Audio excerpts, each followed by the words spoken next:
Olá, começa agora mais uma Academia. Hoje a gente fala sobre a discriminação traduzida em assédio moral dentro das organizações. A dissertação é da mestre em Direito Lara Parreira. Espiando por trás da persiana, um olhar sobre a discriminação traduzida em assédio moral organizacional contra mulheres. Dissertação apresentada como requisito parcial à obtenção do título de mestre em Direito pela Faculdade de Direito da Universidade de Brasília. Orientadora, professora doutora Gabriela Neves. E para debater esse tema com a gente, eu recebo aqui no estúdio Renata Queiroz Dutra, mestre em Direito, Estado e Constituição pela Universidade de Brasília, e Oyama Karina Barbosa Andrade, mestre em Direito pela Universidade Federal de Minas Gerais. Obrigada, Renata, pela presença aqui no Academia. Obrigada, Mariana, eu que agradeço. Obrigada, Oyama, pela sua presença aqui no nosso programa. Obrigada pelo convite.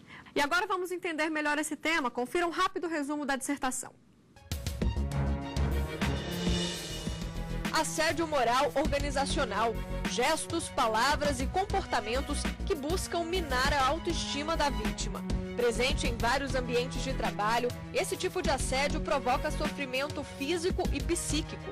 A autora aborda as discriminações contra as mulheres e o modelo padrão de trabalhador exigido pelas empresas. Obrigada, Lara, pela sua presença aqui no Academia. Eu que agradeço, Mariana, a oportunidade de apresentar minha pesquisa. Eu queria até começar já falando pelo tema, né? Que eu achei o tema muito bacana. De onde que surgiu essa vontade de estudar a fundo o assédio moral dentro do ambiente de trabalho?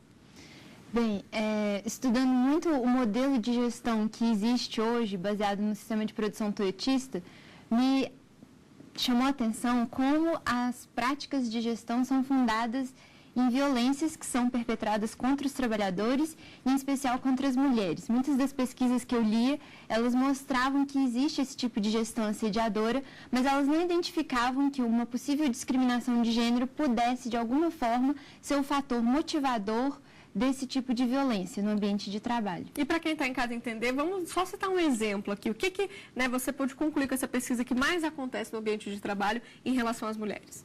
Além das humilhações, que são muito frequentes, há também um controle na restrição ao uso de sanitários, há também controle do tempo de produção, além de também pressão por produtividade, são os casos mais comuns de assédio moral.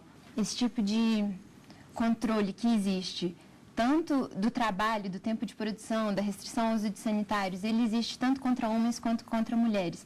Mas a gente observa que esse controle é mais rígido quando se trata de mulheres trabalhadoras. Existe algum fator cultural que você acredita que influencie nessa cobrança? Sim, eu acredito que a tradição sociocultural do machismo é um grande fator cultural e tradicional que contribui para esse tipo de violência e para esse tipo de motivação para a implementação do assédio moral no ambiente de trabalho. A divisão também sexual do trabalho, que tradicionalmente coloca a mulher como na função de reprodutora e o homem na função de produtor, também gera esse tipo de discriminação e esse tipo de violência mais acirrada contra as mulheres. Então, apesar de a gente estar no século XXI, até hoje, essa questão do homem trabalhador provedor e da mulher que está em casa cuidando dos filhos, isso ainda existe? Ainda existe e ainda está presente na forma como a mulher é tratada no ambiente de trabalho. Né? Dela é exigido que ela se amolde a um arquétipo de masculinidade, que possa se dedicar quantas horas forem necessárias ao trabalho, que não assuma responsabilidades reprodutivas ou domésticas, e do homem também é exigido isso. Então é exigido esse padrão de masculinidade, tanto de homens quanto de mulheres, e quem não se amolda a esse padrão é eliminado por meio da pressão moral que existe no ambiente de trabalho por essas formas de gestão. E a metodologia que você usou foi basicamente bibliográfica, ou você foi a campo, saber como é que isso funciona nas organizações? Inicialmente, eu fiz uma pesquisa em teoria constitucional para mostrar a importância em se preservar o mercado de trabalho da mulher, em se reconhecer a mulher trabalhadora no ambiente de trabalho, nas relações privadas de trabalho. Em seguida, eu fiz uma revisão de literatura estudando o que psicólogos, economistas, administradores entendem sobre o assédio moral. Depois, eu fiz uma análise jurisprudencial quantitativa, analisando 90 acórdãos do Tribunal Superior do Trabalho, para observar quais eram os tipos de assédio mais recorrentes, se o assédio estava relacionado a um adoecimento do trabalhador, qual o gênero da vítima que era mais recorrente nos processos e também a relação entre o gênero e o adoecimento do trabalhador, né? E também analisei de forma qualitativa 3 casos que tinham em sua ementa a expressão discriminação de gênero e um caso que trata de controle gestacional. Ou seja, até para ter filho, então algumas empresas pensam na hora de contratar, né? Sim, e não só pensam na hora de contratar, mas também limitam e restringem o poder de escolha da mulher trabalhadora quanto à sua reprodução. Bom, e a Lara separou para a gente 3 livros que ajudaram bastante nessa pesquisa. Vamos ver quais são. Violência, Saúde e Trabalho, uma jornada de humilhações, de Margarida Maria Silveira Barreto, editora Eduque. Gestão e Organização no Capitalismo Globalizado, História da Manipulação Psicológica no Mundo do Trabalho, de Roberto Eloane, editora Atlas. Mal-Estar no Trabalho, Redefinindo o Assédio Moral, de Marie France, editora Bertrand Brasil. Lara, e tem algum livro especial que você quer destacar? Tem um que me ajudou muito e me mostrou uma realidade que eu não tive oportunidade de ir a campo para ouvir os trabalhadores, foi o livro da Margarida Barreto que chama Violência, Saúde e Trabalho, uma jornada de humilhações. Nesse livro, a médica do trabalho, Margarida Barreto, escutou mais de 700 trabalhadores e trabalhadoras e ela deixa o registro dos relatos que eles proferiram sobre o trabalho e sobre as humilhações que eles sofreram no trabalho, o tipo de assédio. E ela descreve só o gênero, a raça e a idade do trabalhador. E com isso você vê os relatos e você consegue perceber as nuances de discriminação racial, as nuances de discriminação de gênero e o que torna tudo muito mais vivo, porque são relatos de uma pesquisa empírica, de uma médica, né? Agora, hoje em dia, Lara, na sua opinião, o trabalhador tem mais essa consciência, procura mais a justiça atrás dos seus direitos? Você acha, né, que essa é uma perspectiva que está mudando? Sim, a jurisprudência, as pesquisas jurisprudencial, inclusive, mostram isso, que aumentaram os casos de assédio moral que foram judicializados, né? O que significa que não é que antes não existisse o problema. Existia, mas o olhar sobre ele ainda não enxergava como um problema, como uma causa de adoecimento, né? E hoje existe uma maior consciência sobre isso. Os sindicatos têm um papel muito importante de elaborar cartilhas para conscientizar os trabalhadores da categoria sobre esse problema e sobre a violência que essa gestão assediadora traz também para a saúde dos trabalhadores, o que tem aumentado, inclusive, os casos que são levados à Justiça do Trabalho. Tá certo. Bom, Lara, agora que você já fez uma introdução, vou pedir para você, né, ficar à vontade para apresentar o resto da sua dissertação. Tá certo. A minha dissertação trata do assédio moral organizacional com enfoque específico nesse tipo de gestão que assedia e violenta mulheres.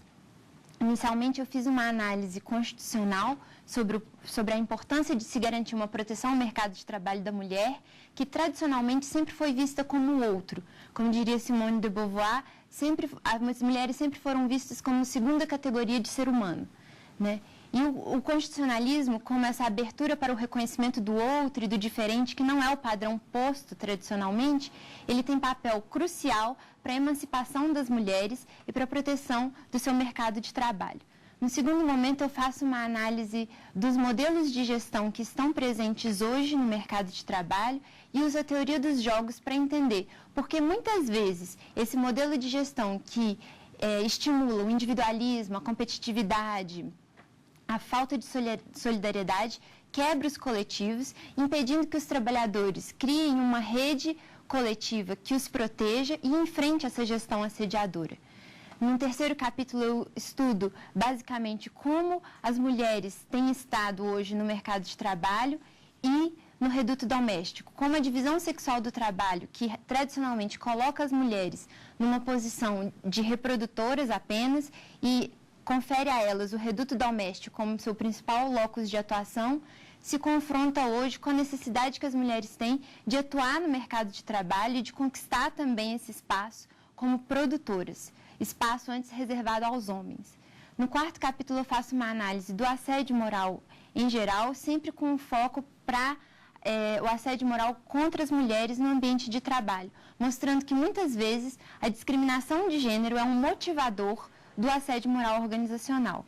E isso prejudica tanto mulheres quanto homens que não se conformam a um padrão de masculinidade exigido pelas organizações. No 5º capítulo, eu analiso a jurisprudência do Tribunal Superior do Trabalho em 2 blocos. O primeiro bloco é uma análise quantitativa, em que analiso 90 acórdãos do Tribunal Superior do Trabalho para observar qual é o perfil de resposta que é dado e também o perfil do quadro fático que é levado à apreciação da mais alta corte trabalhista do Brasil. E aí eu consegui perceber por essa pesquisa que a maior parte das vítimas que têm seus processos alçados ao Tribunal Superior do Trabalho são mulheres. A maior parte das vítimas que sofrem também adoecimento também são mulheres. E pude perceber também quais são os tipos de assédio moral mais recorrentes. Entre eles, eu encontrei as humilhações e as práticas vexatórias, a restrição ao uso de sanitários e a pressão por produtividade. Do outro lado, na questão do adoecimento, eu também fiz uma pesquisa sobre quais são os tipos de adoecimento mais recorrentes, relacionados também com assédio moral, e entre eles o mais recorrente é a depressão, além de outras doenças, como a Lerdort e doenças por esforços repetitivos. Eu não consegui encontrar, nessa análise desses 90 acórdãos, uma relação, por meio da Justiça do Trabalho, expressa de discriminação de gênero como motivador do assédio moral organizacional. Mas no segundo bloco de acórdãos que eu analisei, que eu fiz uma análise mais qualitativa, usando a expressão discriminação de gênero, eu encontrei 3 acórdãos que mostram que a discriminação de gênero causa dano moral. Mas ainda não há, por parte da Justiça do Trabalho, um reconhecimento de que essa discriminação seja fonte causadora de um assédio moral. Mas há o reconhecimento e há o deferimento de indenizações que buscam reparar esse tipo de dano moral. E o último caso que eu analisei foi um caso de controle gestacional que mostra como as empresas buscam controlar o corpo das mulheres por meio de sua gestão. E com isso eu posso concluir que ainda é incipiente na jurisprudência brasileira a análise da discriminação de gênero como motivador do assédio moral, mas já há uma tendência para esse reconhecimento, o que é importante para o enfrentamento do problema. Perfeito, Lara, obrigada pelas suas explicações. Bom, a gente faz agora uma rápida pausa. No próximo bloco, vamos debater a dissertação de hoje aqui no Academia.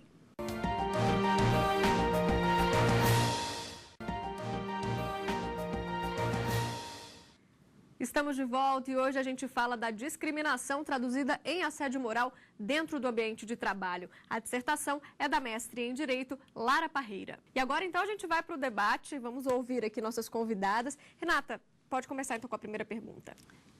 Primeiro eu queria parabenizar a Lara pelo trabalho, realmente mostra uma capacidade de leitura, de articulação, de crítica extraordinárias. Sobre o seu tema, Lara, achei muito interessante que você tenha trazido na dissertação um conceito jurídico inovatório, né? Um conceito que a gente ainda não tem no direito brasileiro, que é o conceito de assédio moral em razão de gênero, né? O direito brasileiro já evoluiu de tratar o assédio moral como uma questão individualizada, de uma conduta desviada desse ou daquele gestor, para compreender o assédio moral como um problema organizacional, mas a questão do assédio moral específico em razão de gênero é um conceito que já existe no direito inglês, que já foi trabalhado em alguma medida no direito americano e que na sua dissertação você constrói um caminho para trazer para o direito brasileiro. Como você vê a compatibilidade do nosso ordenamento com isso? Se a gente vai se aproximar mais da matriz europeia ou da americana para construir esse caminho? Obrigada, Renata, pela pergunta, pelos elogios. O estudo que eu fiz mostra que o direito norte-americano ele se pautou por coibir discriminações no ambiente de trabalho. Por ser a explicação que os doutrinadores norte-americanos dão para isso é que o mercado de trabalho norte-americano é um mercado muito mais dinâmico do que o nosso. Então, a preocupação é na inserção e promoção no mercado de trabalho e a saída de um emprego para outro. A preocupação não é exatamente com um ambiente de trabalho saudável por uma relação empregatícia duradoura. Então, há essa preocupação em você não ser discriminado para conseguir um emprego ou para conseguir uma promoção dentro desse mesmo emprego.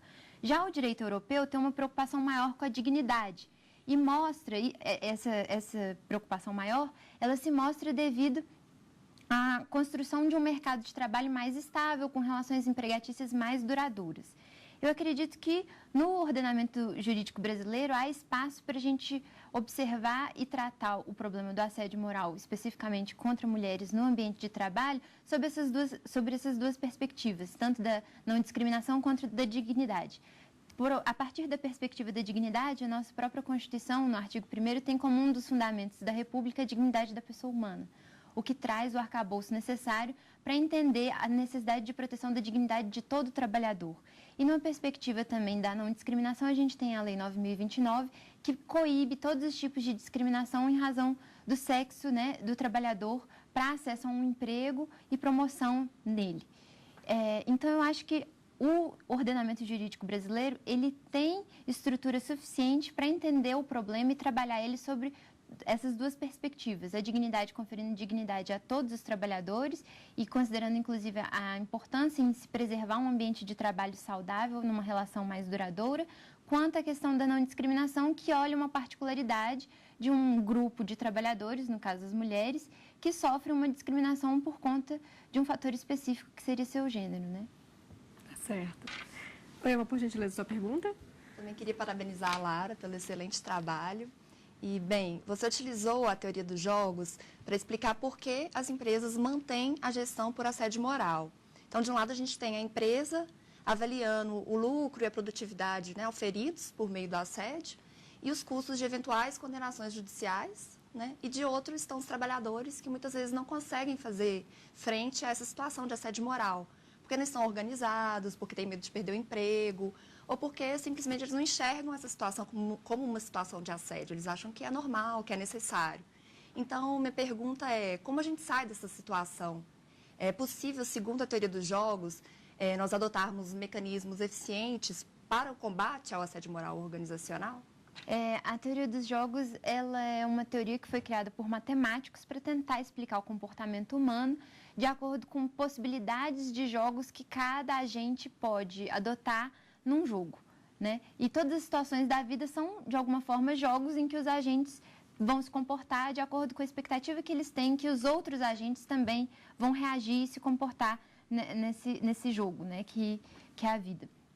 No ambiente de trabalho, eu analisei a questão da teoria dos jogos e eu acho que ela tem uma importância para explicar o problema e não propriamente dar uma solução pronta, né? Mas ele explica o problema da desmobilização do coletivo dos trabalhadores, que por conta dessa gestão individualista e competitiva, impede a formação de uma solidariedade que forme um coletivo forte e que enfrente essa gestão assediadora. Por outro lado, eu acredito que a teoria dos jogos ela fornece também ferramentas para que a gente crie uma arquitetura normativa que impeça que o agente empresa, o jogador empresa, haja dessa forma, utilizando-se de uma gestão assediadora contra os trabalhadores, na medida em que responsabiliza esse agente empresa, esse agente empregador, por todos os atos de assédio moral que ele pratica contra os seus trabalhadores e trabalhadoras. E um exemplo de coibição desse tipo de prática por meio de um ordenamento seria o arbitramento de elevadas indenizações por esse tipo de assédio moral contra os trabalhadores que causa dano moral. Então, o Michael Sandel, ele tem um livro que chama Os Limites Morais do Mercado, que o dinheiro não compra, e ele dá o exemplo justamente entre taxa e uma multa. Quando você arbitra um valor pequeno, a empresa incorpora esse valor e entende como uma taxa que ela tem que pagar para continuar praticando uma gestão assediadora. Quando você arbitra num valor elevado, ela vai entender isso como uma multa, como uma penalidade. E ela vai evitar e criar medidas preventivas para que sua gestão não cause dano moral aos trabalhadores e às trabalhadoras. Renata. Lara, voltando para a perspectiva de gênero, que é muito bem trabalhada na sua dissertação, você mostra de uma forma muito interessante como que o poder empregatício das empresas ele é exercido de uma forma diferente sobre o corpo das mulheres e sobre o corpo dos trabalhadores do sexo masculino.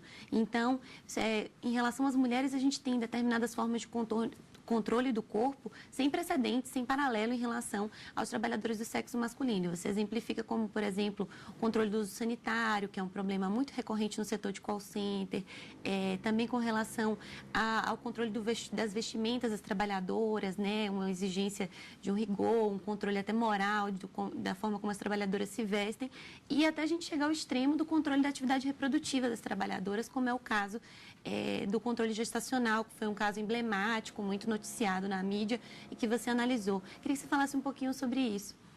Tá certo. Bem, o controle do corpo da mulher é uma forma que o capital se utiliza de organizar o que o Michel Foucault chama de biopoder, né?